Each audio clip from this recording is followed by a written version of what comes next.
Bismillahirrahmanirrahim. Assalamualaikum warahmatullahi wabarakatuh. Alhamdulillah, salatu wassalamu ala rasulillah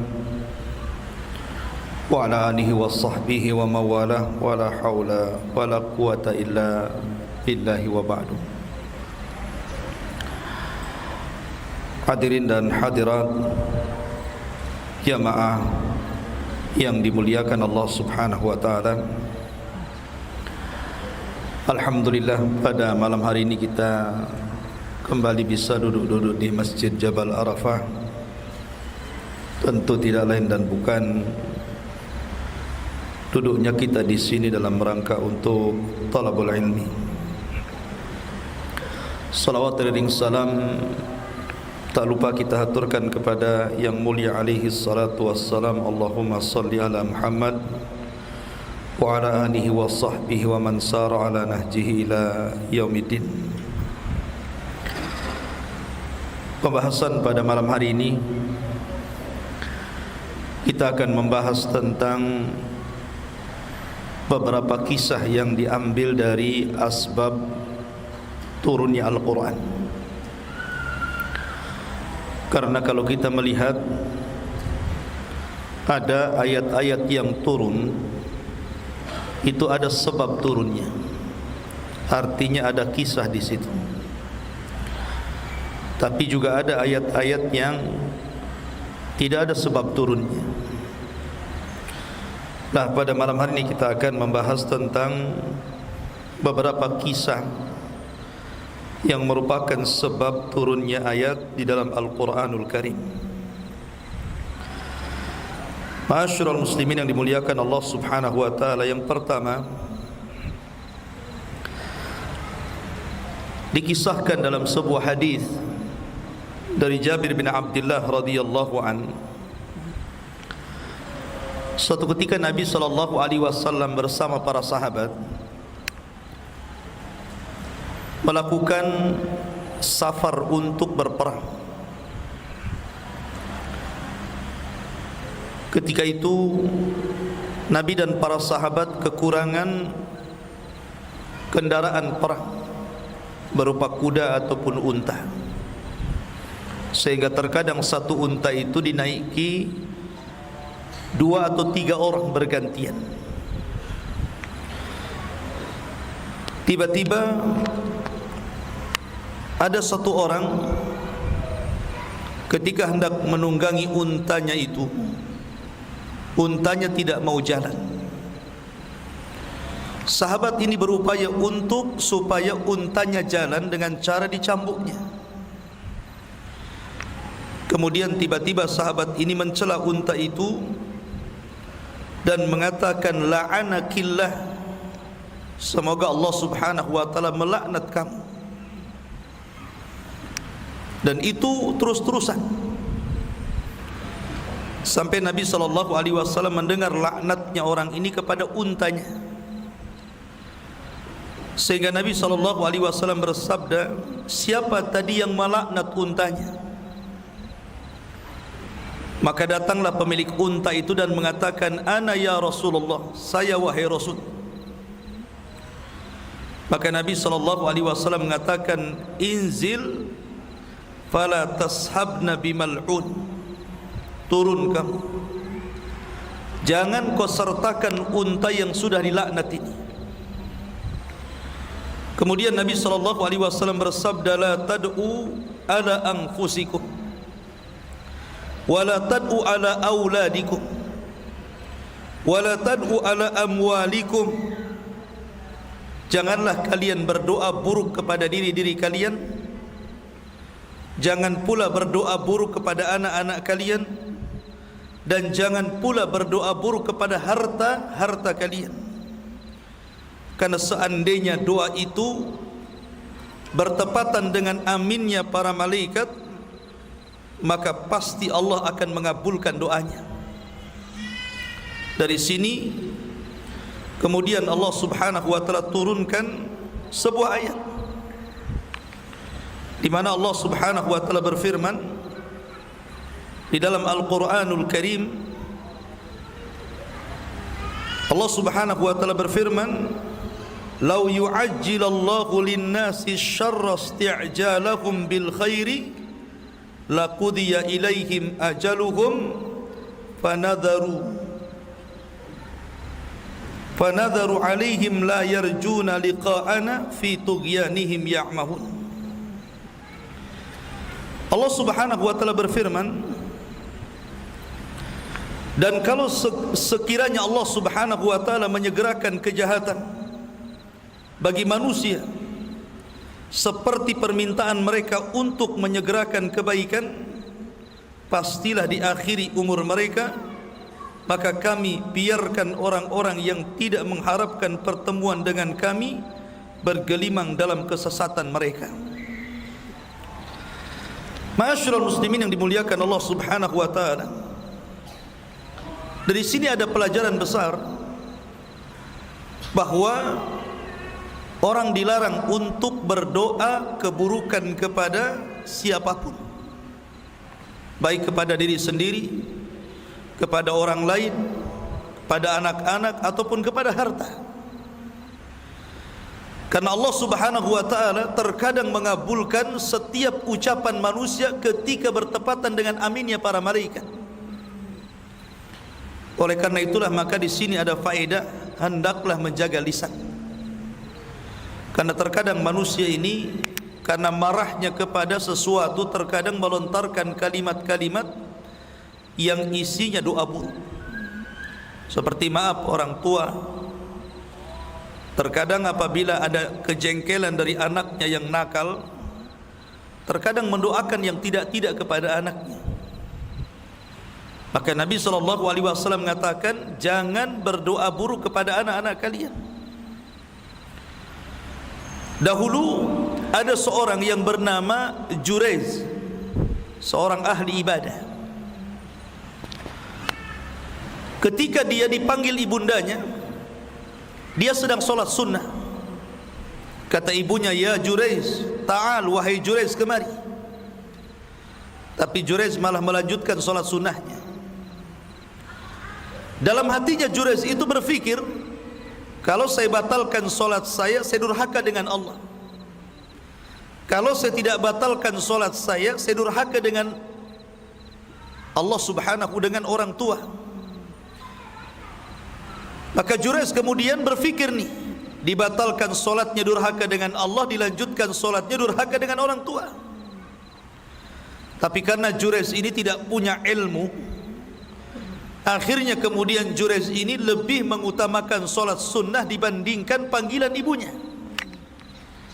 Akhirnya ibunya jengkel, kemudian berdoa kepada Allah Subhanahu wa taala saking marahnya dengan mengatakan, "Ya Allah, jangan kau wafatkan putraku kecuali kau uji dia dengan seorang wanita pelacur." Berlalulah zaman, rupanya doa ibunya ini menjadi sebuah kenyataan di mana Allah kabulkan keinginan ibunya.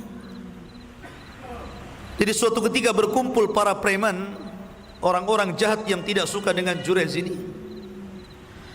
Kemudian mereka membuat makar untuk mengganggu Jurayz dan juga untuk supaya orang-orang tidak percaya lagi dengan Jurayz. Maka orang-orang jahat ini bersepakat untuk menyewa seorang pelacur. Setelah adanya kesepakatan dengan wanita itu, datanglah wanita itu menggoda Jurayz. Tapi Jurayz tidak bergeming dengan godaan itu sama sekali. Sampai akhirnya wanita ini berzinah dengan seorang penggembala kambing yang rumahnya dekat dengan tempat ibadahnya Jurayz. Sampai akhirnya hamil dan melahirkan. Ketika sudah punya anak, dia pun mengatakan bahwa bayi ini hasil dari zinah dia dengan Jurayz. Marahlah orang-orang, akhirnya menghancurkan ibadahnya, tempat ibadahnya Jurayz, dan memukuli Jurayz. Tapi Jurayz kemudian meminta waktu untuk berwudu dan solat 2 rakaat. Setelah solat, maka dia mengatakan, "Datangkan kepadaku bayi itu." Didatangkan bayinya. Kemudian setelah didatangkan, Jurayj pun kemudian menusuk perutnya dan mengatakan, "Man abuk?" Siapa bapakmu? Maka orang ini mengatakan, bayi ini mengatakan, "Abi ra'il ghanam." Bapakku adalah penggembala kambing. Maka orang-orang kaget ada bayi bisa bicara. Kemudian membela Jurayj. Dari situ mereka sadar, kemudian meminta maaf kepada Jurayj, akhirnya kembali membangunkan tempat ibadahnya. Dari kisah ini ma'asyiral muslimin, bahwa hati-hati kalau bicara. Makanya kalau seseorang marah kepada seseorang, lebih baik diam dibandingkan bicara. Karena terkadang pembicaraan itu merupakan doa yang bisa diaminkan para malaikat. Ini kisah yang pertama dari asbab nuzul surah Yunus. Kemudian kisah yang kedua, ma'asyiral muslimin yang dimuliakan Allah Subhanahu wa taala. Ketika orang-orang Quraisy itu mereka semakin menentang kepada dakwah Nabi sallallahu alaihi wasallam, maka Nabi sallallahu alaihi wasallam jengkel kepada mereka. Kemudian Nabi sallallahu alaihi wasallam mendoakan agar Allah Subhanahu wa taala tidak menurunkan hujannya, supaya mereka sadar bahwa mereka itu berada dalam kesesatan. Setelah Nabi SAW berdoa agar Allah menahan hujannya, Allah kabulkan permintaan Nabi SAW. Akhirnya orang-orang pun merasakan bagaimana Allah tidak turunkan hujan dengan kekeringan yang luar biasa. Tetapi ketika Allah berikan ujian seperti itu, tetap saja mereka tidak beriman kepada Allah dan Rasulnya. Sampai pada waktunya akhirnya Allah Subhanahu wa taala betul-betul menurunkan hujan. Bukannya mereka bersyukur karena turunnya hujan, malah mereka kemudian menyandarkan hujan ini kepada bintang. Seolah-olah yang menurunkan hujan itu bukan Allah tetapi bintang. Dari sinilah ikhwatu fiddin muliakan Allah Subhanahu wa taala, ada sebuah hadis di mana Nabi SAW bersabda, "Asbaha min ibadi mu'minun bi wa kafirun, fa amma man qala mutirna bi fadlillahi wa rahmatihi, fadzalika mu'minun bi wa kafirun bil kawakib. Wa amma man qala mutirna bi nau'i kadza wa kadza, fadzalika kafirun bi mu'minun bil kawakib." Kata Nabi SAW, beliau bersabda, terkadang seseorang hamba dari hamba-hamba Allah di pagi hari dia beriman kepadaku, tapi terkadang dia kafir. Adapun orang yang berkata kami dihujani dengan nikmat dan karunia Allah, maka Allah berfirman, dia telah beriman kepadaku dan telah kafir dengan bintang-bintang itu.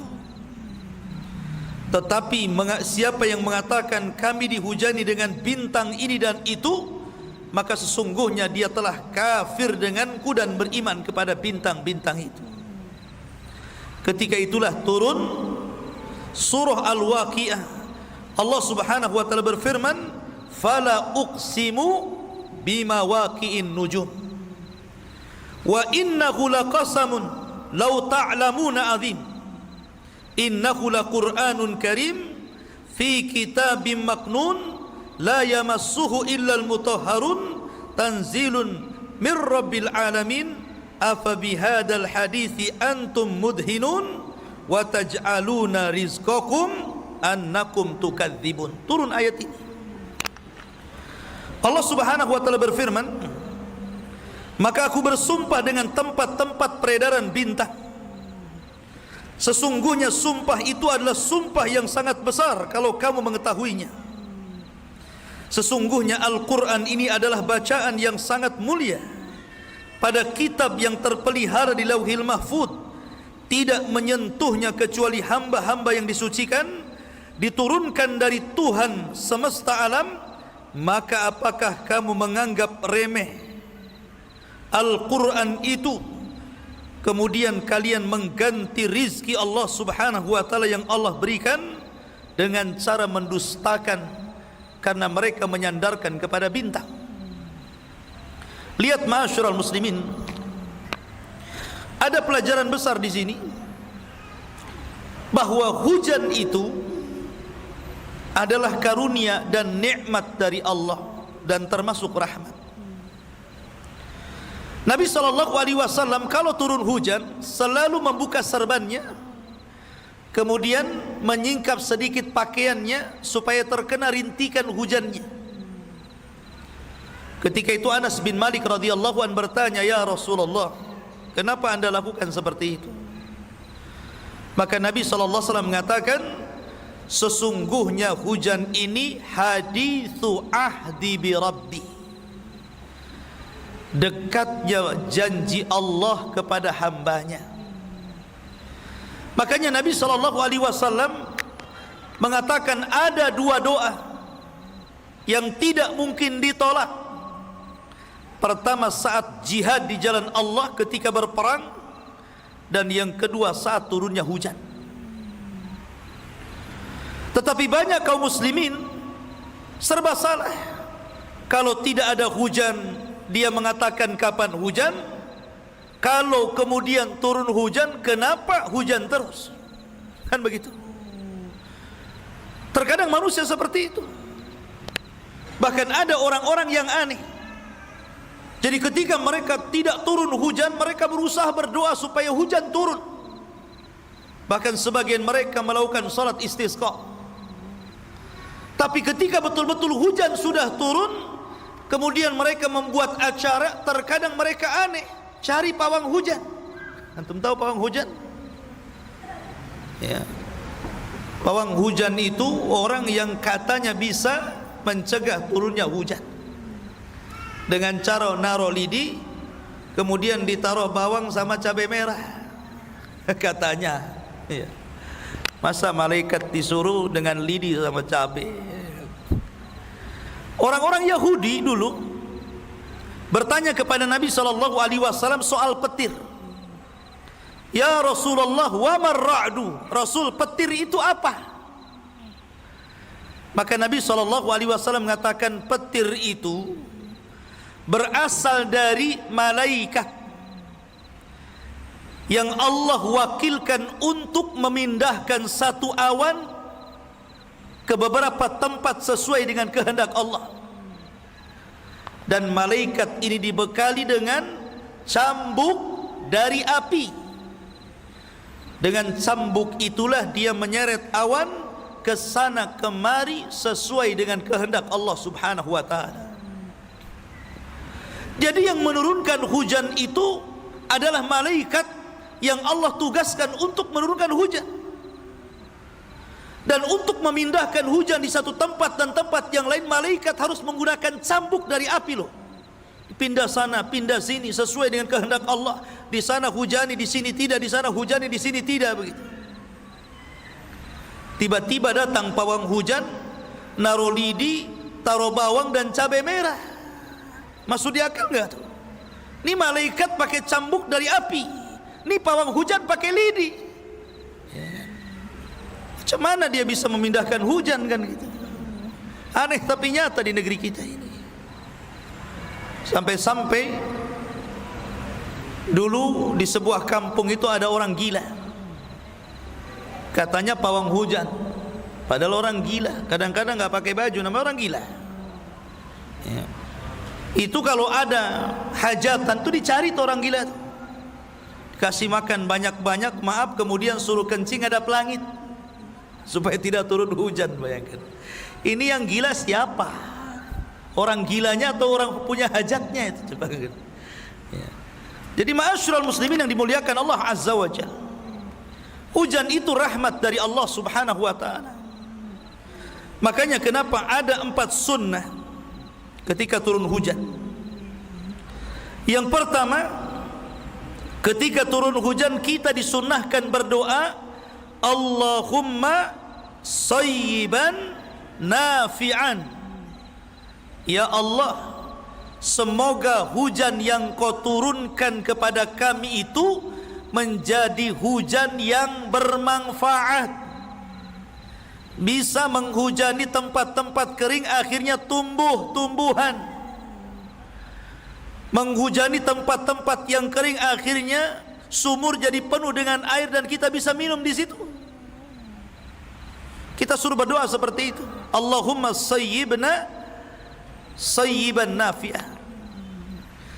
Sebagaimana Aisyah radhiyallahu anha menyebutkan, Nabi apabila melihat hujan dalam hadis Bukhari, Rasul langsung mengatakan Allahumma sayyiban nafi'ah. Yang kedua, kalau seandainya seseorang melihat hujan ini gelagatnya tidak baik,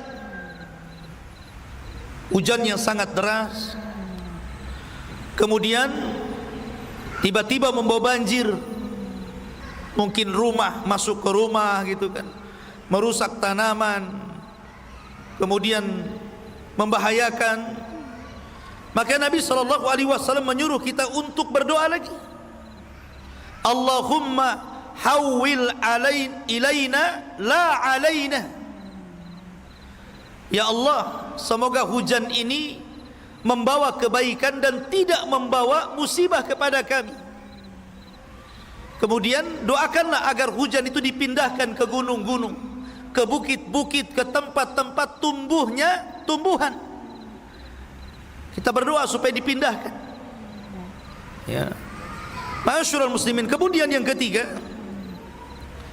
ketika di tengah-tengah turunnya hujan, maka disitulah kata Nabi SAW, "Thintani ma taruddani ad-du'a'u indan nida wa tahtal matari." Ada dua perkara kalau seseorang berdoa tidak mungkin ditolak. Satu, doa setelah azan. Yang kedua, doa ketika hujan. Ketika hujan itu berdoa, itu rahmat Allah. Malaikat sedang turun, rahmat Allah sedang turun, berdoa di situ. Kemudian yang keempat, apabila seseorang kemudian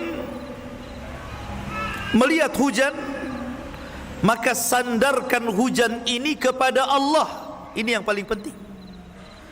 Jangan disandarkan kepada bintang tertentu. Karena seseorang latah melihat ke langit, kalau ada bintang nggak ada hujan. Kalau ada bintang nggak ada hujan. Kalau nggak ada bintang pasti hujan. Memastikan dengan ada dan tidaknya bintang kan. Maka ini jangan sandarkan hujan kepada bintang, karena hujan itu datang dari Allah Subhanahu wa taala. Ini yang kedua. Kemudian yang ketiga, ada satu kisah di zaman Nabi SAW tentang kisah seorang sahabat namanya Abu Ubaidah ibnul Jarrah. Abu Ubaidah ibnul Jarrah. Ketika perang Uhud, Abu Ubaidah ibnul Jarrah ini adalah seorang pahlawan Islam yang ditakuti lawan-lawannya. Tidak ada yang berani mendekati Abu Ubaidah ibnul Jarrah saat perang, karena terkenal keberaniannya.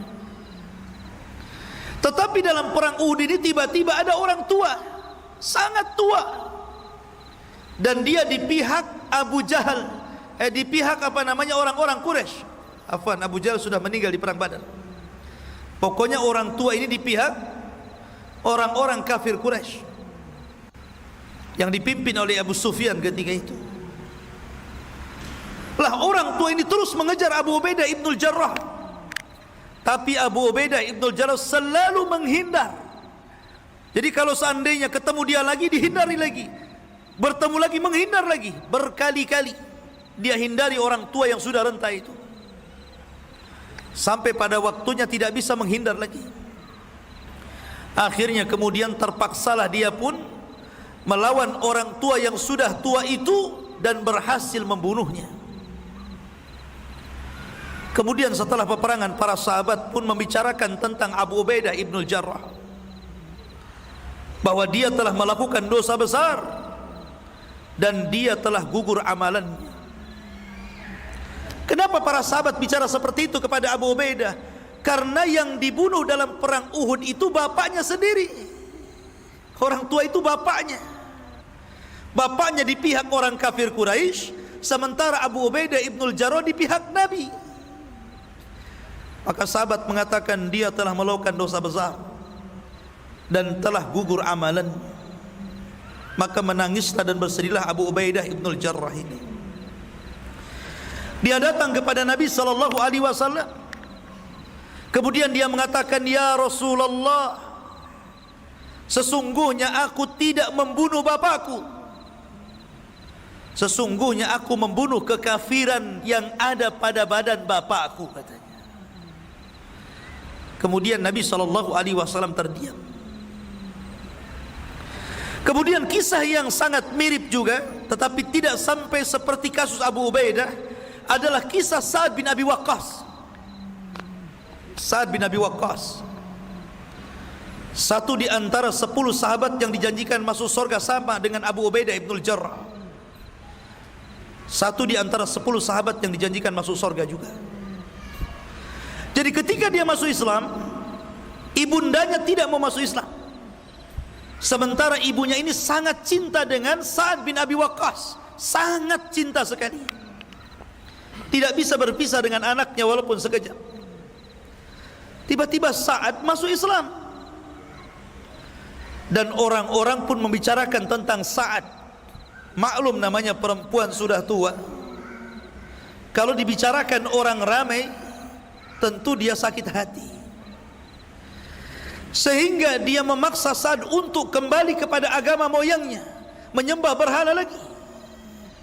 Tapi Sa'ad tidak mau. Akhirnya ibundanya bersiasat untuk tidak makan sampai mati, dan itu menjadi sebuah kenyataan. Betul-betul ibunya demo mogok makan, tidak mau makan 1 hari, 2 hari, 3 hari. Akhirnya pingsan dan hampir sakaratul maut. Tetapi Sa'ad bin Abi Waqqas, walaupun dia tahu sayangnya orang tua kepada dia, cintanya ibunya kepada dia, tetap saja dia lebih mencintai Nabi SAW. Lihat istiqamah. Sampai akhirnya dia bisikkan di telinga ibunya, ya ummah, wahai ibuku, sesungguhnya saya tidak mungkin meninggalkan agama Muhammad. Kalau engkau paksa diriku untuk meninggalkan agama Muhammad, aku tidak akan meninggalkannya. Dan kalau engkau terus seperti itu, tidak mau makan sampai mati, silahkan. Mau makan silahkan, tidak juga silahkan. Akhirnya digituin. Melihat anaknya yang kuat, istiqamah, tidak mau meninggalkan agama Rasul, kayaknya sudah tidak ada lagi cara untuk mengembalikan anaknya sebagai orang yang menyembah Lata, Uzza, Manat dan Khubal. Dari situlah akhirnya terpaksa ibunya makan lagi, karena 3 hari tak makan, lapar lah kan itu. Makan lagi akhirnya. Dari sini turun ayat surah Luqman, wa in jahadaka ala an tusyrika bi ma laysa laka bihi ilmun fala tuti'huma wa sahibhuma fid dunya ma'rufa. Wa in jahadaka, kalau seandainya orang tuamu memaksa kamu untuk menyekutukan aku, kata Allah, jangan taati keduanya. Walaupun demikian, tetap seorang anak itu berbuat baik kepada kedua orang tuanya tanpa melihat agama, apakah dia mukmin atau kafir. Dalam Islam birrul walidain tidak terhalang dengan mukmin dan kafir, selama dia tidak memerangi Islam seperti ayahnya Abu Ubaidah ibnul Jarrah.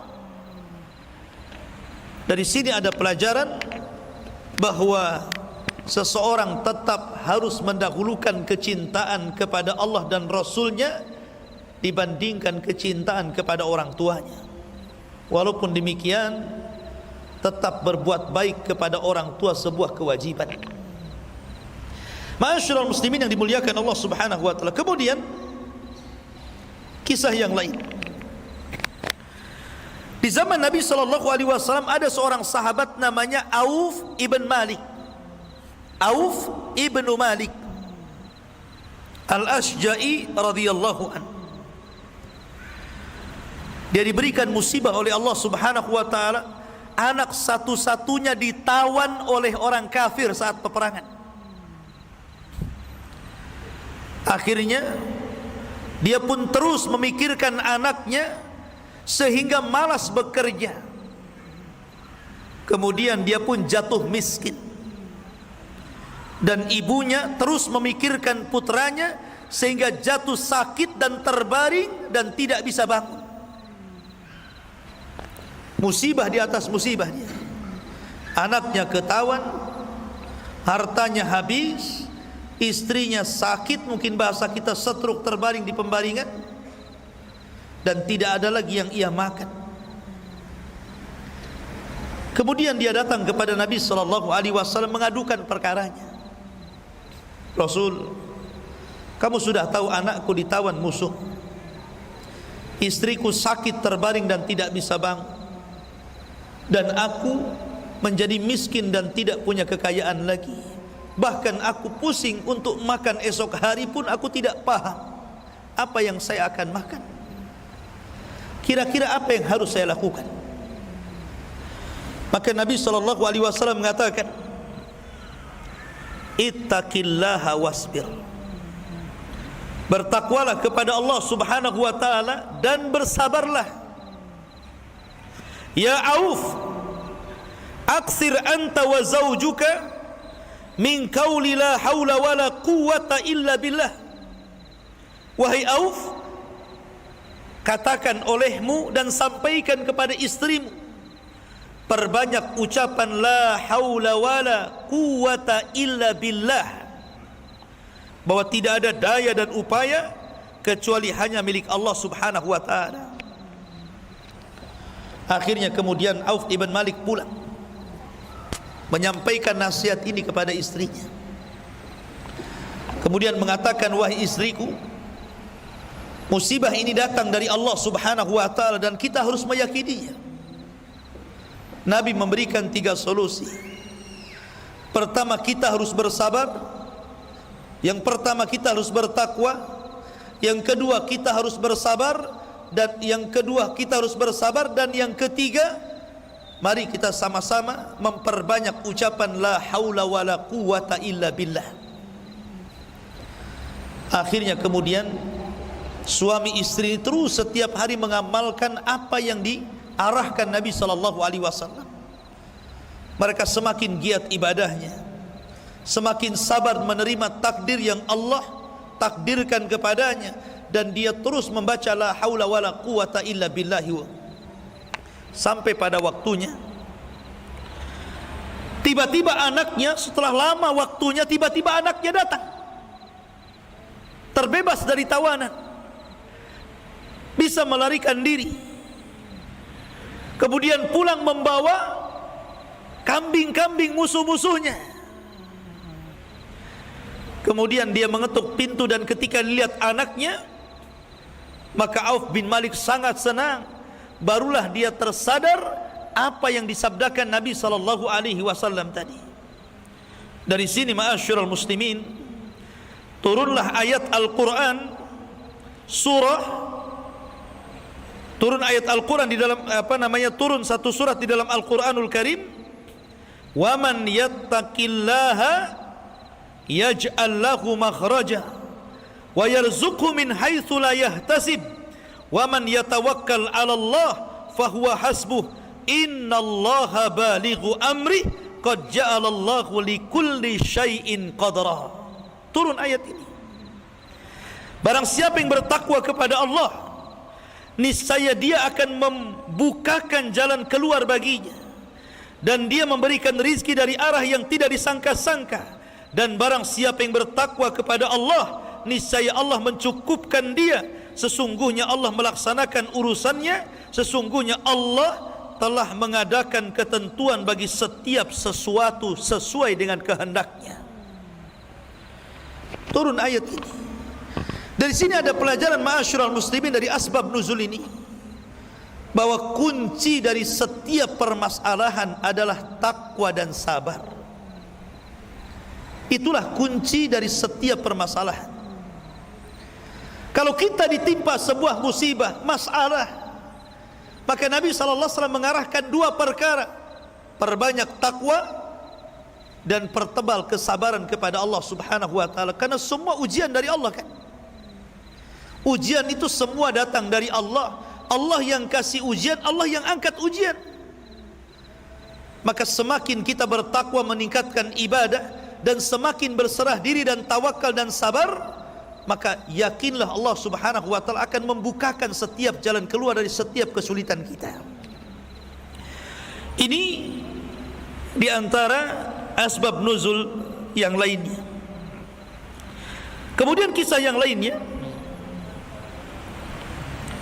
kisah tentang ketika di zaman Nabi SAW,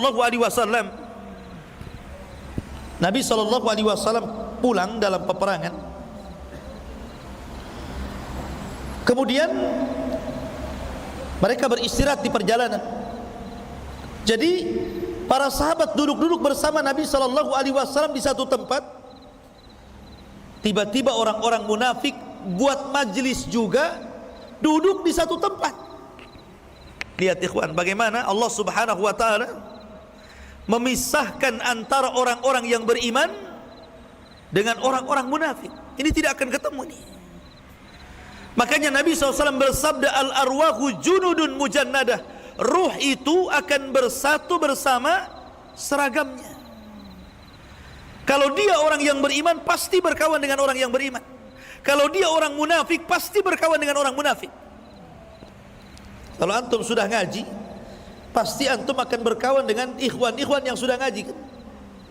Coba orang yang enggak pernah ngaji duduk di majelis ilmu, kemudian dia suka dengan motor, pasti kawannya geng motor. Memang begitu. Orang jahat berkawan dengan orang jahat, orang baik berkawan dengan orang baik. Lah orang-orang munafik ini, tiba-tiba mereka mengatakan sambil melirik mata mereka kepada sahabat yang sedang duduk-duduk bersama Nabi SAW dan mengatakan, ma ra'ayna misla qurra'ina haula'i arghabu butunan wala akdhabu alsinan wala ajbanu indal liqah. Lihat apa kata orang munafik. Ini disyaratkan kepada Rasul dan para sahabat. Kami tidak pernah melihat seperti para pembaca Al-Quran di tengah-tengah kami. Mereka paling rakus dalam dunia, mereka paling dusta dalam ucapan, dan mereka paling pengecut saat berjumpa dengan lawan. Kemudian mereka mengisyaratkan, tuh orang-orangnya katanya. Maksudnya Rasul dan para sahabat. Bayangkan, ini orang munafik mencela Rasul dan para sahabat dan mengatakan mereka adalah orang yang paling rakus dengan dunia. Mereka adalah orang yang paling dusta dalam ucapan. Mereka orang yang paling pengecut saat berjumpa dengan lawan. Rupanya ada seorang sahabat mendengar kata-kata itu. Namanya Zaid ibn Thabit. Ya, dilaporkan kepada Nabi SAW. Tapi sebelum dia datang, Jibril sudah ngasih tahu dulu ucapan orang-orang munafik itu. Dari sini Allah Subhanahu wa taala turunkan ayat. Di dalam surah At-Taubah ayat 65 Allah mengatakan di dalam Al-Qur'anul Karim, wala in sa'altahum la yaqulunna innama kunna nahudu wa nal'ab qul abillahi wa ayatihi wa rasulihi kuntum tastahzi'un la ta'tadiru qad kafartum ba'da imanikum. Apabila kau tanya kepada mereka orang-orang yang mengolok-olok itu, pasti mereka menjawab, kami hanya main-main saja, kami hanya bercanda saja, tidak serius. Tapi Allah katakan ya Muhammad kepada mereka, apakah dengan Allah, dengan ayat-ayatnya, dengan Rasulnya kalian membuat candaan? Kalian memperolok-olok? Katakan kepada mereka, jangan mencari-cari alasan. kalian telah kafir setelah keimanan kalian. Ketika mendengar ayat ini turun, maka orang-orang munafik ketika itu langsung berlari menuju Rasul, sementara Rasul berada di atas untanya. Kemudian mereka menarik-narik pelananya mengatakan, ya Rasulullah, kami hanya main-main saja, kami hanya bercanda saja. Tapi Rasul mengatakan, la ta'tadiru qad kafartum ba'da imanikum, jangan kau cari alasan kalian telah kafir setelah keimanan kalian. Lihat, begitulah perilaku orang-orang munafik. Turun surah ini, At-Taubah ayat 65. Di zaman itu ikhwatu fiddin, orang-orang munafik tidak sebagaimana di zaman sekarang. Kalau dulu orang-orang munafik itu tidak berani terang-terangan, mereka bisik-bisik tetangga, karena mereka takut dengan Nabi SAW. Bahkan ketika orang-orang munafik pulang dalam peperangan, mereka mengatakan, la nukhrijannal a'azzu minhal adzal, kalau kami pulang ke Madinah, maka orang-orang mulia akan mengusir orang-orang hina. Ini ucapan Abdullah bin Ubay bin Salul, tokoh munafik. Maksudnya orang mulia, mereka orang munafik dan orang hina Rasul dan para sahabat. Sampai kabar ini kepada telinga Rasul, Umar bangkit dan mengatakan, ya Rasulullah, da'ni adrib unuqa Rasul, serahkan kepada saya, ku penggal leher si Abdullah bin Ubay bin Salul itu. Kurang ajar dia. Maka Nabi SAW, banyak para sahabat datang kepadanya menawarkan untuk memenggal kepalanya, sampai tersebar bahwa Rasul seolah-olah memerintahkan sahabatnya untuk membunuh tokoh munafik itu. Datang anaknya Abdullah bin Abdullah bin Ubay bin Salul. Anaknya ini orang baik, dia masuk Islam dan dia sangat baik keislamannya dan memperjuangkan dakwah Nabi SAW. Tapi bapaknya tokoh munafik. Rupanya buah mangga itu tidak semestinya jatuh dekat dengan pohonnya, terkadang jauh juga. Itulah maksudnya. Tidak mesti bapaknya munafik, anaknya munafik, walaupun kebanyakan seperti itu. Ya, tidak jauh dari pohonnya, tapi ini jauh ini. Ya. Lah akhirnya dia datang kepada Rasul dan mengatakan, ya Rasulullah, jangan kau perintahkan siapapun membunuh bapakku. Kalau kau perintahkan orang itu membunuh bapakku, maka selamanya aku tidak akan redha, boleh jadi aku bunuh dia. Kalau kau ingin membunuh bapakku, serahkan kepadaku, biar aku yang akan membunuhnya. Lihat, serahkan kepadaku, aku yang akan bunuh, katanya anaknya ini. Tapi Nabi mengatakan, irfiq, tidak, berbuat lembutlah kau kepada bapakmu, hai Abdullah. Mana mungkin saya akan membunuh bapakmu? Nanti apa kata dunia, apa kata manusia? Anna Muhammadan yaqtulu ashabah, nanti orang mengira Muhammad sudah membunuh sahabatnya. Karena di zaman itu samar-samar antara munafik dan sahabat tidak bisa dibedakan, mana munafik mana sahabat. Sehingga kalau Rasul sampai memerintahkan membunuh orang munafik, orang sangka membunuh sahabat, dan akan jadi fitnah nantinya. Masa Rasul membunuh sahabatnya sendiri? Lihat bagaimana samarnya orang munafik di zaman itu. Tapi munafik di zaman sekarang, Masya Allah, berani terang-terangan ngomong loh depan handphone, kemudian diupload lewat YouTube lagi. Coba bayangkan, ditonton satu dunia, menghina Allah, menghina Rasul, menghina Al-Quran, terang-terangan. Jadi YouTubernya cari duit dari YouTube dengan cara menghina Allah, menghina Rasul, dan menghina Al-Quran.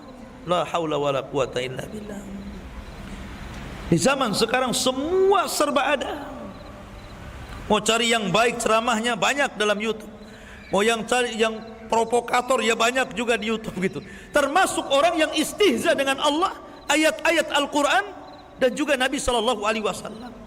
Dulu di zaman Turki Utsmani, ketika dipimpin oleh Khalifah Abdul Hamid yang kedua, ketika itu Turki mengalami kemunduran yang luar biasa. Ekonominya turun, tentaranya kocar-kacir, sangat lemah. Kemudian dia pun sultan ini, Abdul Hamid ini pun sakit lagi, terbaring.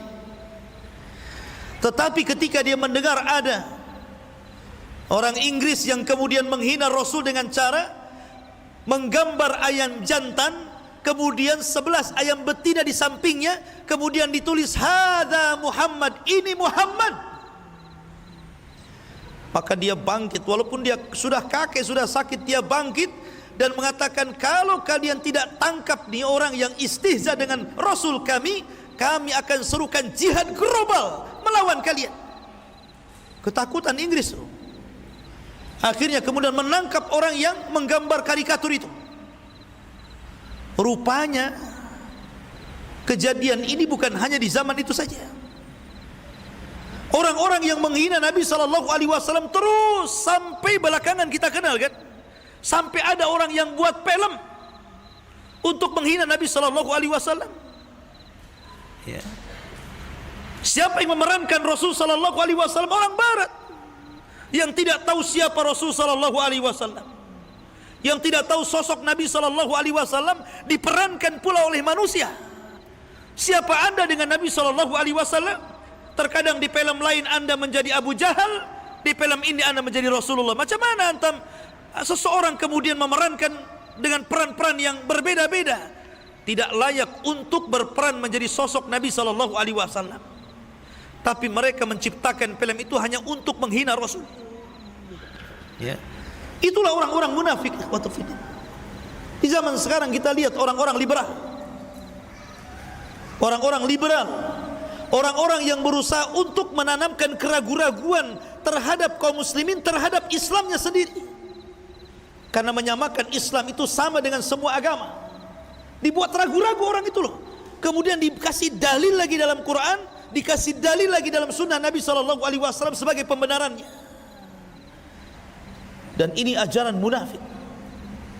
Ajaran orang-orang munafik berusaha menjauhkan kita dari agama kita.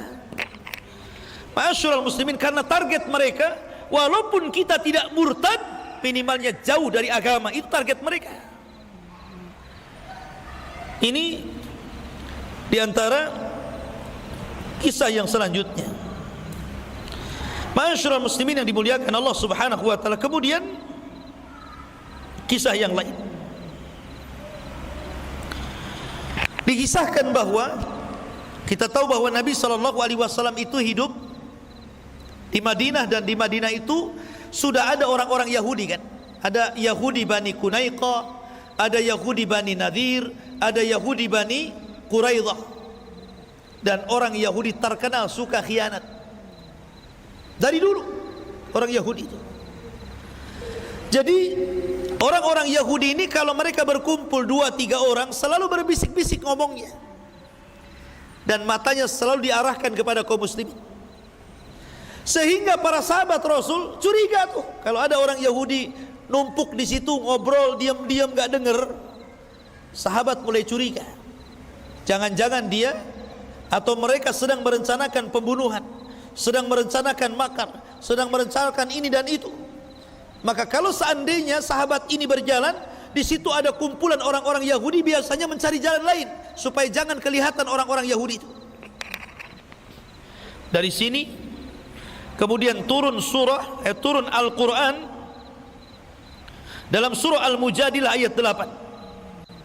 Alam tara ilal ladzina nuhu anin najwa thumma ya'uduna lima nuhu anhu wa yatanajawna bil ithmi wal udwan wa ma'siyatir rasul wa idza ja'uka hayyuka bima lam yuhayyika bihi Allah wa yaquluna fi anfusihim laula yu'adzibuna Allah bima naqul hasbuhum jahannam yaslaunaha fabi'sal masir. Allah Subhanahu wa taala berfirman, apakah kamu tidak memperhatikan orang-orang yang telah dilarang mengadakan pembicaraan rahasia? Maksudnya orang-orang Yahudi yang berbicara bisik-bisik itu.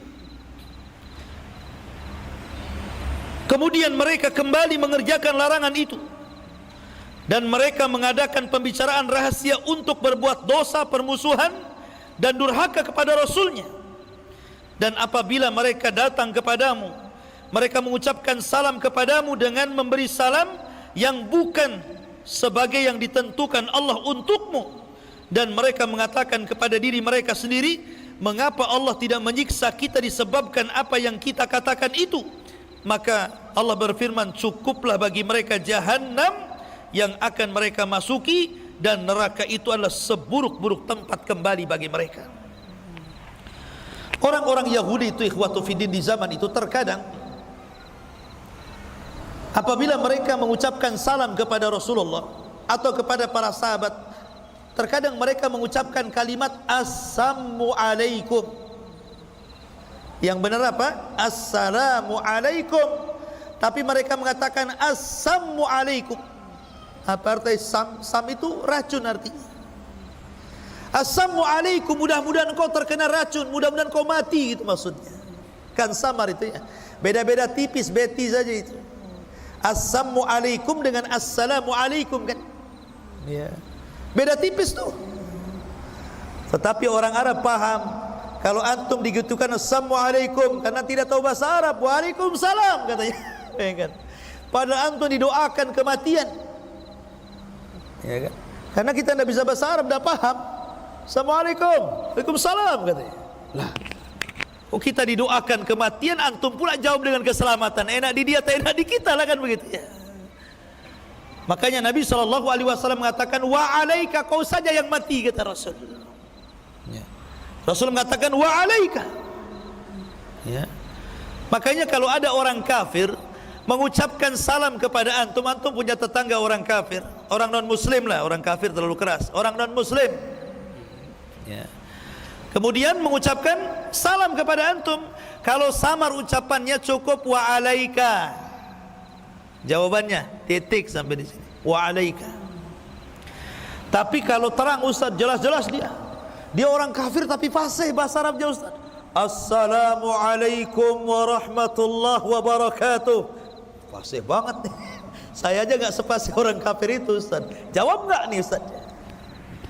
Dalam hal ini ada fatwa dari Syekh Nasiruddin Al-Albani rahimahullah ta'ala. Kalau seandainya antum mendengar dengan jelas ucapan mereka tidak mengucapkan assalamualaikum, ya assalamualaikum, betul-betul assalamualaikum, maka jawablah waalaikumsalam. Tidak ada masalah, tapi tidak perlu dilengkapi. Kecuali yang mengucapkan salamnya orang Islam, lengkapi. Kalau ada orang Islam salam assalamualaikum, lengkapi waalaikumsalam warahmatullahi wabarakatuh. Tapi kalau orang kafir walaupun jelas assalamualaikum, cukup waalaikumsalam gitu saja. Tapi kalau samar wa alaika, nanti dia mengucapkan assalamualaikum. Ya. Begitulah orang-orang Yahudi berusaha untuk menyakiti Nabi SAW. Bahkan Nabi pernah diracun oleh orang Yahudi setelah perang Khaybar, oleh seorang wanita namanya Zainab bintul Haris. Itu ngasih daging kesukaan Rasul, paha kambing, sudah dilumuri racun tuh. Dan Rasul sempat memakannya. Tapi Rasul itu fisiknya kuat, sehingga pengaruh racun itu bertahun-tahun baru terasa ketika menjelang ajalnya. Pada hari Senin tanggal 12 Rabiul Awal tahun 11 Hijriah Rasul wafat. Jadi beberapa hari sebelum ajalnya dia merasakan pengaruh racun itu. Padahal sudah bertahun-tahun tuh. Karena fisiknya sangat kuat. Ya. Bahkan Nabi SAW pernah disihir orang-orang Yahudi namanya Labid bin Asam. Memang orang Yahudi itu membuat makar, betul-betul makar kepada Nabi SAW. Jadi jangan pernah percaya dengan orang-orang Yahudi, karena dari zaman Rasul berusaha untuk menyakiti Rasul, bahkan melakukan upaya pembunuhan. Begitulah Allah menggambarkan orang-orang Yahudi Bani Israel, yaqtulunal anbiya'a bighairil haq. Mereka suka membunuh para nabi. Dari dulu Nabi Yahya dipenggal lehernya oleh siapa? Yahudi. Nabi Zakaria digergaji. Siapa yang melakukan? Yahudi. Bahkan Nabi Isa juga dikepung. Kemudian Allah angkat ke langit dan mereka mengatakan sudah kubunuh Isa. Mereka dibuat makar oleh Allah. Tidak, wa ma qataluhu yakinan. Mereka tidak membunuh secara yakin karena Allah angkat Isa, tapi mereka mengklaim sudah membunuh Isa. Itulah orang-orang Yahudi. Kemudian asbab yang lainnya, ma'asyiral muslimin yang dimuliakan Allah Subhanahu wa taala, di zaman Nabi sallallahu alaihi wasallam ada wanita gila. Ini cerita wanita gila. Mudah-mudahan enggak ada ya wanita gila di sini. Semua waras. Jadi ada wanita gila itu suka memintal-mintal benang. Mungkin bahasa ibu-ibu apa ya? Ngerenda lah gitu. Direnda. Orang gila, wanita gila. Ngerenda. Nanti kalau sudah mau selesai, pintalannya itu kemudian ditarik lagi dari awal, direnda lagi dari awal. Namanya orang gila, gak selesai-selesai buat taplak meja nih. Sudah mau jadi, pintalannya ditarik lagi jadi benang panjang lagi. Kemudian dipintal lagi, udah mau selesai ditarik lagi. Itulah orang gila. Orang gila kan begitu ya.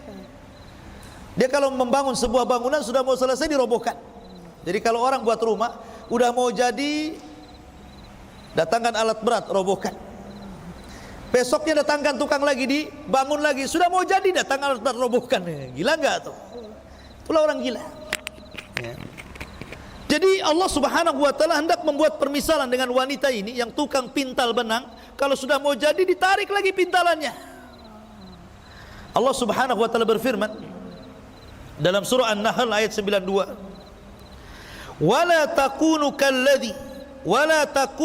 kallati naqadat ghazlaha min ba'di quwwatin ankatha tattakhiduna aymanakum dakhalan bainakum an takuna ummatan hiya arba min ummatin innama yablukumullahu bih wala yubayyinanna lakum yawmal qiyamah ma kuntum fihi takhtalifun. Allah mengatakan dalam surah An-Nahl 92, dan janganlah kamu seperti seorang perempuan gila yang menguraikan benangnya yang sudah dipintalnya dengan kuat menjadi cerai-berai kembali. Kamu menjadikan sumpah perjanjianmu sebagai alat penipu di antara kamu, disebabkan adanya satu golongan yang lebih banyak jumlahnya dari golongan yang lain. Sesungguhnya Allah hanya menguji kamu dengan hal itu, dan sesungguhnya di hari kiamat akan dijelaskan kepadamu apa yang dahulu telah kamu perselisihkan dalam hal itu. Maksudnya apa di sini, ikhwan? Maksudnya kalau seseorang sudah membuat kesepakatan, al-muslim ala syurutihim, seorang muslim itu di atas syarat-syarat yang disepakati, ikhwan. Maka jangan pernah, kalau orang sudah sepakat dengan syarat-syarat tertentu, dengan perjanjian-perjanjian tertentu, tiba-tiba dibatalkan sepihak, kemudian bercerai hanya karena sebuah kepentingan, tidak boleh. Umpamanya seseorang berkumpul membuat masjid, membuat yayasan, membuat pendidikan, bersepakat, nanti kita akan kelola pendidikan ini, kita akan begini. Itu masih kecil. Setelah mulai membesar yayasannya, mulai membesar pesantrennya, sudah membesar sekolahnya, sudah membesar sedikit, mulailah saling melirik kepentingan di dalam situ. Sudah lupa perjanjian awal itu. Kita akan bangun sama-sama, kita akan berdakwah sama-sama, kita akan membesarkan sama-sama. Sudah besar, hilang semua itu perjanjiannya. Yang ada apa? Kepentingan di situ kan. Berusaha kemudian menyepak kawannya, berusaha untuk membuang kawannya, berusaha memusuhi kawannya. La haula wala. Maka orang seperti ini diperumpamakan seperti wanita gila dalam Al-Quran. Wanita gila yang memintal-mintal tadi sudah jadi, sudah kuat, kemudian benangnya diulur lagi. Ini sudah kuat, sudah besar bangunannya, kemudian dicerai-beraikan. Begitu Allah Subhanahu wa taala perumpamakan dalam Al-Qur'anul Karim. Maka jangan seperti wanita gila ya. Ma'asyiral muslimin yang dimuliakan Allah Subhanahu wa taala. Kemudian juga di zaman Nabi sallallahu alaihi wasallam Ada seorang sahabat namanya Abu Sufyan. Sebelum dia masuk Islam, Abu Sufyan ini kan belakangan masuk Islam ya. Setelah Fathu Mekah, ketika pembebasan kota Mekah, dia baru masuk Islam. Tapi Abu Sufyan ini di masa jahiliyah orang kaya, dan setiap sepekan sekali Abu Sufyan ini selalu menyembelih seekor unta. Bayangkan, di zaman sekarang nggak ada orang kaya 1 minggu sekali nyembelih kambing kan? Ada orang kaya zaman sekarang 1 minggu sekali nyembelih kambing kan? Nggak ada ya. Paling nunggu Idul Adha. Padahal triliunan uangnya, tapi korbannya 1 ekor kambing. Nggak sama dengan uangnya itu, bukan itu. Ya. Abu Sufyan ini kaya, suka nyembelih unta lagi, disembelih setiap Jumat disembelih. Tetapi bukan untuk orang-orang miskin, bukan untuk anak yatim, bukan untuk para fuqara, tapi disembelihnya unta itu hanya untuk hura-hura bersama rekan-rekan dan kawan-kawannya. Makan-makan saja dengan kawan-kawannya, hura-hura begitu saja. Sampai suatu ketika dia sedang menyembelih unta, datang anak yatim tak pakai baju, hendak meminta beberapa potong dari daging yang disembelih Abu Sufyan itu. Ketika melihat anak yatim itu, dia tidak suka. Akhirnya mengambil tongkat, kemudian mendorong anak yatim itu sampai terjungkal. Ketakutan anak yatim ini menangis, kemudian kabur. Dari situ ma'asyiral muslimin, turun Al-Quran, turun ayat, ara'aita alladhi yukadzibu bid-din fadzalika alladhi yadu'ul yatim wa la yahuddu ala ta'amil miskin fawailul lil musallin alladzina hum an salatihim sahun alladzina hum yura'un wa yamna'unal ma'un. Turun surah ini Al-Ma'un. Ara'aita alladhi yukadzibu bid-din, tidakkah kau lihat para pendusta agama itu? Allah urut nomor 1, dialah orang-orang yang menghardik anak-anak yatim. Orang yang menghardik anak yatim. Harusnya anak yatim bukan dihardik. Anak yatim itu dipanggil, diusap kepalanya. Kata Rasul, siapa yang mengusap kepala anak yatim, setiap 1 helai rambutnya 1 kebaikan. Apalagi kalau gondrong tuh, gondrong, kriwel, banyak rambut, nah, diusap. Tapi jangan usap saja, kasih duit juga supaya mau diusap. Kalau sini diusap sekali aja mau, habis itu tidak mau lagi kan gitu. Kasih duit, mau 100 kali usap pun, kalau 100 kali kasih amplop mau dia. Ya. Dan berbaik kepada anak yatim itu salah satu cara melembutkan hati. Orang kalau sudah keras hatinya, ikhwan, atau sudah keras, malas ibadah, malas, suka maksiat, mulai mudah dendam, mudah emosi, sudah mengeras hati ini, maka cari anak yatim, makan bersama anak yatim. Ya, itu caranya untuk melembutkan hati. Ma'asyiral muslimin yang dimuliakan Allah Subhanahu wa taala. Kemudian disebutkan dalam kisah di zaman Rasul sallallahu alaihi wasallam dari Abdullah bin Abbas radhiyallahu anhu. Ketika Nabi sallallahu alaihi wasallam diangkat menjadi nabi dan rasul, banyak orang-orang Arab itu, mereka mengingkari kenabian dan kerasulan Nabi sallallahu alaihi wasallam. Sehingga mereka mengatakan, kalau memang Allah berkehendak untuk mengutus seorang rasul, kenapa harus dia? Kenapa tidak malaikat saja, katanya. Mereka mengatakan, kalau memang Allah hendak memberikan hidayah kepada kita semuanya, kata orang-orang jahiliyah itu, kenapa harus dia? Kenapa harus si Muhammad? Kenapa tidak utus malaikat saja? Lihat bagaimana orang-orang jahiliyah itu. Maka Allah Subhanahu wa taala turunkan Al-Quran. Allah Subhanahu wa taala berfirman dalam surah An-Nahl,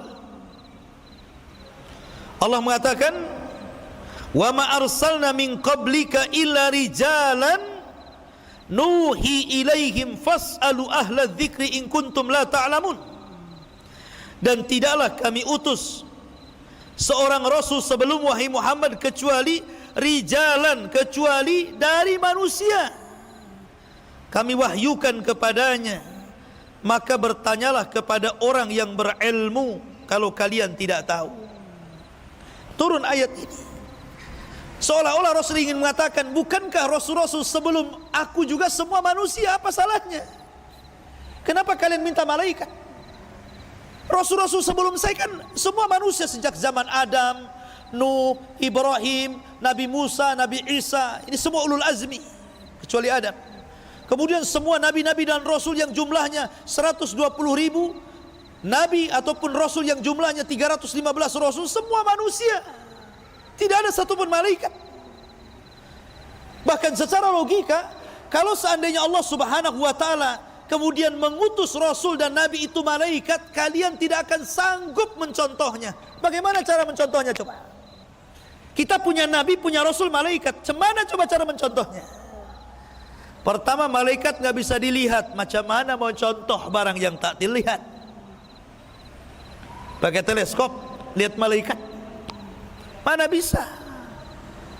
Yang kedua, malaikat nggak pernah maksiat. Kalau Rasul kita malaikat, mungkin 24 jam kita di masjid. Kan itu. Malaikat nggak makan, antum nggak makan seminggu mati. Malaikat nggak kawin, nggak punya anak. Macam mana antum nggak kawin nanti? Dan nggak ada keturunan lagi nanti. Kalau antum mati, selesai mati, nggak ada keturunannya. Malaikat tidak bisa dilihat. Malaikat tidak kencing, tidak berak. Macam mana kita stres dibuatnya? Karena Rasul itu kenapa dibuat dari manusia? Supaya bisa dicontoh. Karena dia makan, kita makan. Dia minum, kita minum. Dia nikah, kita nikah. Dia punya anak, kita punya anak. Dia bertetangga, kita bertetangga. Jadi kita bisa melihat kehidupannya dan kita bisa contoh. Dari sini ma'asyiral muslimin, aneh ucapan orang-orang jahiliyah ini, mau minta malaikat pula sebagai rasul yang diutus kepada mereka. Mustahil kita bisa mencontoh malaikat. Bagaimana caranya? Tetapi rahmat Allah, Allah utus seorang nabi dan rasul dari kalangan manusia supaya kita bisa mencontohnya. Kita bisa melihat bagaimana cara jalannya, cara duduknya, cara makannya, dan begitu seterusnya. Ya. Ma'asyiral muslimin, dan yang terakhir, karena sudah malam,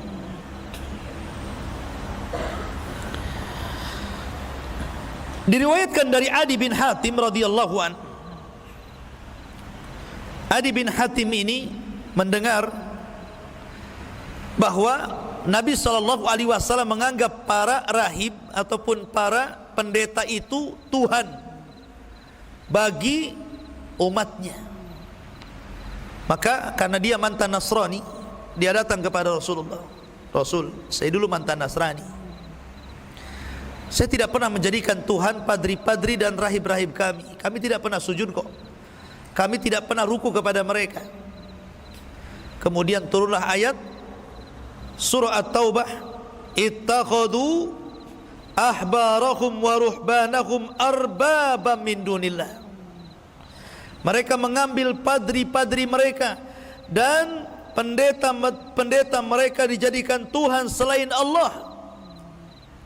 Kemudian Rasul mengatakan, bukankah ketika pendetamu menghalalkan sesuatu kau halalkan walaupun Allah haramkan? Bukankah apabila pendetamu mengharamkan kau juga ikut haramkan pada Allah menghalalkan? Kata Adi bin Hatim, ya memang begitu. Maka Rasul mengatakan, itulah kalian telah menjadikan padri dan pendeta kalian Tuhan selain Allah, karena menghalalkan yang diharamkan kau ikut menghalalkannya, dan dia mengharamkan apa yang Allah halalkan kau ikut mengharamkannya. Berarti kamu menjadikan mereka Tuhan selain Allah. Karena memang perkara halal dan haram itu mutlak milik Allah. Jangan menghalalkan yang Allah haramkan. Makanya Rasul tegur ketika Nabi mengharamkan sesuatu yang halal bagi dirinya. Ketika Nabi SAW, giliran Hafsah dan juga Aisyah mampir di rumah Zainab. Namanya istri, tentu tidak mungkin ngasih minum. Masa mampir sebentar tidak kasih minum, istri apa kan begitu? Istri begitu harus kasih minum. Suami datang buatkan minum, itulah istri. Zainab buatkan istri, buatkan minuman dari madu, diminum sama Nabi. Kemudian ngobrol sebentar, keluar karena malam itu bukan giliran Zainab, tapi giliran Hafsah. Dalam riwayat Aisyah radhiyallahu anha, ketika pulang, rupanya Aisyah dan Hafsah ada di rumah situ, di rumah Hafsah. Aisyah ada di situ, Hafsah ada di situ. Kemudian Nabi SAW bicara, tiba-tiba Hafsah mengatakan, ya Rasulullah, seolah-olah di mulutmu ada bau sesuatu, ada bau buah yang sebenarnya enak dimakan tetapi baunya enggak enak. Mungkin kalau bahasa kita ini jengkol gitu ya, enak dimakan tapi baunya tak sedap gitu ya. Tapi yang dimakan Rasul maksudnya bukan jengkol, enggak ada jengkol di zaman Nabi ya. Buah yang lain, dia enak rasanya tapi baunya enggak enak. Kata Hafsah, wahai Rasul, kau memakan buah itu ya? Kata Rasul, tidak, saya hanya mampir di Zainab minum madu itu saja. Karena Rasul itu suka yang manis-manis, Rasul suka minum madu Rasul itu. Kata Aisyah, iya aku juga ikut menciumnya. Lah bayangkan, kompak pula ini. Kata Aisyah, ya Rasul, engkau sudah memakan buah itu ya? Padahal kedua-duanya ini dusta. Karena cemburu dengan Zainab, akhirnya kemudian dua-duanya dusta kepada Rasul. Dikiranya Allah tidak tahu perkataan Hafsah dan Aisyah ini. Maka Nabi mengatakan, kalau begitu, kalau kalian tidak percaya, maka saya tidak akan minum madu selamanya. Gara-gara dia minum madu, disiasati kedua istrinya, akhirnya dia bersumpah untuk tidak minum madu selamanya. Bayangkan, madu kan halal, kenapa Rasul mengharamkan kepada dirinya? Hanya gara-gara mencari keridhaan dua istrinya. Dari situlah turun ayat. Turun ayat, ya, la tuharrimu ma ahallallahu lak tabtagi mardata azwajik. Jangan kau haramkan yang Allah halalkan karena mencari keridhaan istri-istri wahai Muhammad. Kemudian Rasul pun menarik lagi sumpahnya untuk tidak minum madu. Kemudian turun ayat dan menjelaskan tentang siasat istrinya ini. Kata Rasul, tobatlah kalian berdua. Suruh tobat, ya kan? Tuh kadang-kadang istri ini kalau cemburu buat siasat ya, dia selalu buat siasat. Dia lebih cerdas kalau soal tipu menipu ya. Jadi ma'asyiral muslimin yang dimuliakan Allah azza, akhirnya kemudian Aisyah dan Hafsah pun bertobat kepada Allah subhanahu wa ta'ala, dan Allah abadikan kisah ini dalam surah Tahrim. Tidak boleh menghalalkan yang Allah haramkan, tidak boleh mengharamkan yang Allah halalkan, karena halal dan haram itu mutlak milik Allah subhanahu wa ta'ala. Ketika Allah subhanahu wa ta'ala haramkan khamar, maka sampai kiamat Allah khamar itu haram ya. Ma'asyiral muslimin yang dimuliakan Allah subhanahu wa ta'ala, ini diantara kisah-kisah dan juga asbab nuzul. Beberapa ayat dalam Al-Quran masih banyak ya, kisah-kisah yang lain kalau dikumpulkan banyak sekali, karena hampir sepertiga Al-Quran itu bicara tentang asbab nuzul. Jadi hampir setiap surat itu ada sebab turunnya. Bahkan di dalam surat itu ada ayat-ayat ya, dalam ayat-ayat dalam surat itu banyak sekali asbab nuzul, cerita-cerita dari sebab turunnya ayat. InsyaAllah kita lanjutkan dengan kesempatan. Mudah-mudahan ada manfaatnya. Subhanallah bihamdika, asyhadu an la ilaha illa anta astaghfiruka wa atubu ilaik. Allah ta'ala. Assalamualaikum warahmatullahi wabarakatuh.